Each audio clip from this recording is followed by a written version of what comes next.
நம் ஆண்டவர் இயேசு கிறிஸ்துவின் நாமத்தினால் மகிழ்ச்சியும் சமாதானமும் நம் அனைவரோடும் இருப்பதாக.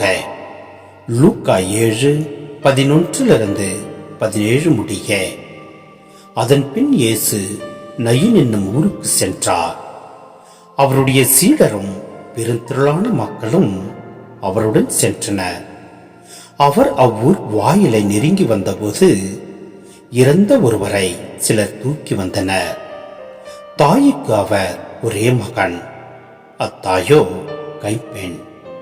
அவ்வூரை சேர்ந்த பெருந்திரளான மக்களும் அவரோடு இருந்தனர். அவரை கண்ட ஆண்டவர் அவர் மீது பரிவு கொண்டு அழாதீர் என்றார். அருகில் சென்று பாடையை தொட்டார். அதை தூக்கி சென்றவர்கள் நின்றார்கள். அப்பொழுது அவர், இளைஞனே, நான் உனக்கு சொல்கிறேன், எழுந்திடு என்றார்.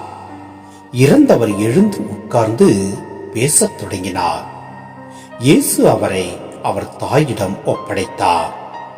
அனைவரும் அச்சமுற்று, நம்மிடையே பெரிய இறைவாக்கினர் ஒருவர் தோன்றியிருக்கிறார், கடவுள் தம் மக்களை தேடி வந்திருக்கிறார் என்று சொல்லி கடவுளை போற்றி புகழ்ந்தனர். அவரை பற்றிய இந்த செய்தி யூதேய நாடு முழுவதிலும் சுற்றியுள்ள பகுதிகளிலும் பரவியது. சிந்தனை: இயேசுவை தவிர வேறு யாருக்கும் சாவின் மேல் அதிகாரம் கிடையாது. அவ்வதிகாரத்தை இயேசு இங்கு வெளிப்படுத்துகிறார். இறந்த இளைஞனை பற்றி இயேசுவுக்கு தெரியாது. ஆனால் அவனுடைய தாயின் நிலையை கண்டு அவர் அவ்விளைஞனுக்கு வாழ்வளிக்கிறார். பிள்ளையை இழந்த நிலையில் இருந்த தாயின் நிலை அவர் மனதை தொடுகிறது. சீடர்கள் தங்கள் சொந்த அனுபவம் வழி இயேசுவை அறிய வேண்டும் என்று விரும்பிய யோவான் அவர்களை இயேசுவிடம் அனுப்புகிறார்.